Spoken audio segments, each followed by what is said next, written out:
تو اس پر یہ دعا لازمی پڑھ لیں، انا للہ و انا الیہ راجعون، کہ میں بھی اللہ ہی کی طرف سے آیا ہوں اور اسی کی طرف لوٹ کر جانا ہے، اور یہ مصیبت یا پریشانی اللہ کی طرف سے آئی ہے تو اس کو بھی لوٹ کر جانا ہے۔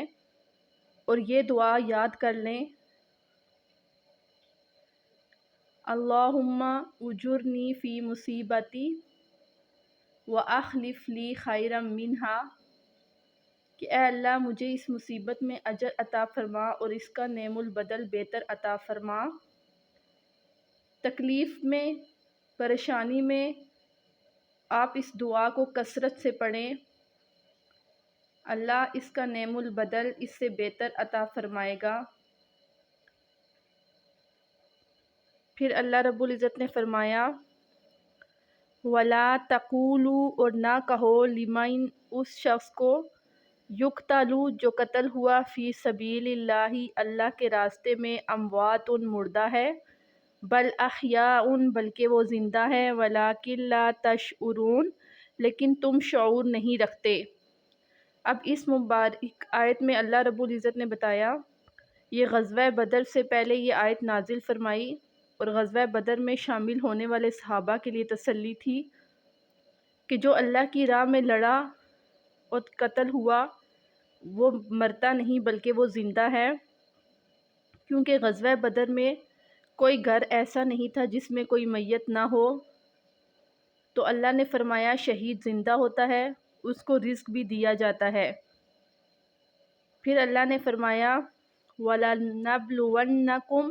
ہم البتہ ضرور تمہیں آزمائیں گے، بِشَیْءٍ کسی چیز کے ساتھ، من الخوف خوف سے، والجوع بھوک سے، ونقص من الاموال مال کی کمی سے، والانفس جانوں سے، والثمرات اور پھلوں سے، وبشر الصابرین اور خوشخبری ہے صبر کرنے والوں کے ساتھ۔ اب اس آیت مبارک میں اللہ رب العزت نے فرمایا کہ اللہ تعالیٰ نے انسان کو دنیا میں آزمانے کے لیے چند چیزیں رکھی، خوف رکھا، بھوک، مال کی کمی، اور جان، اور کاروبار وغیرہ، کھیتیاں باڑیاں۔ تو یہ چیزیں اللہ نے دنیا میں انسان کے امتحان کے لیے رکھی کہ انسان کو یہ چیزیں دے کر بھی اللہ تعالیٰ آزماتا ہے اور اس سے لے کر بھی آزماتا ہے کہ یہ کتنا میرا شکر ادا کرتا ہے، اور جس نے اس کے نقصان پر اللہ کا شکر ادا کیا اور صبر کیا کہ یہ تکلیف اللہ کی طرف سے آئی ہے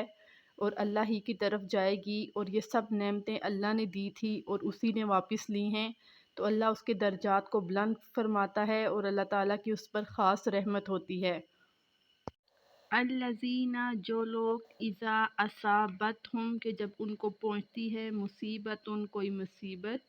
قالوا تو کہتے ہیں، انا بے شک،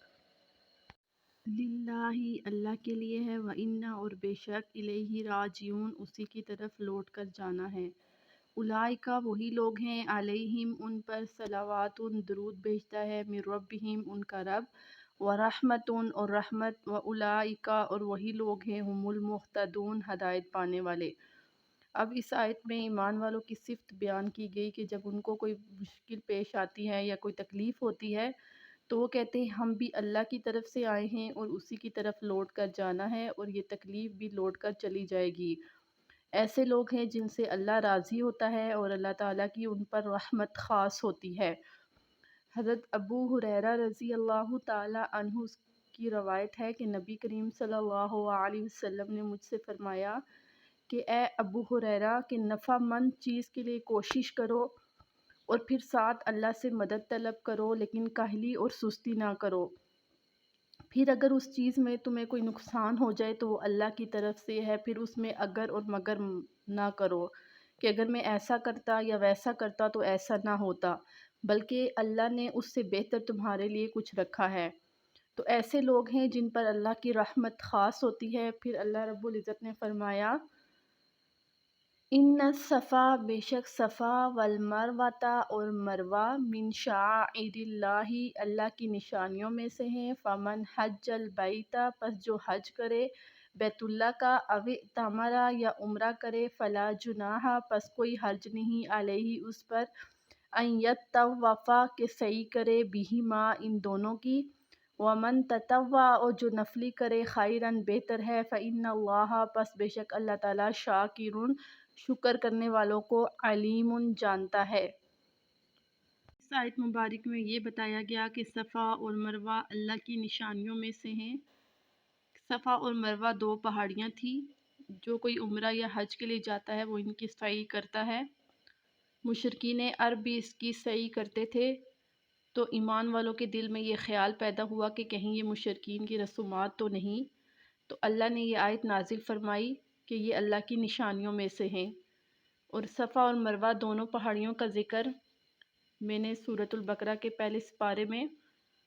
آپ کو وہ سارا قصہ سنایا تھا ابراہیم علیہ السلام کا، یہ وہی دو پہاڑیاں ہیں۔ اسی کے ساتھ ہم اپنا درس ختم کرتے ہیں۔ تمت بالخیر، اللہ حافظ۔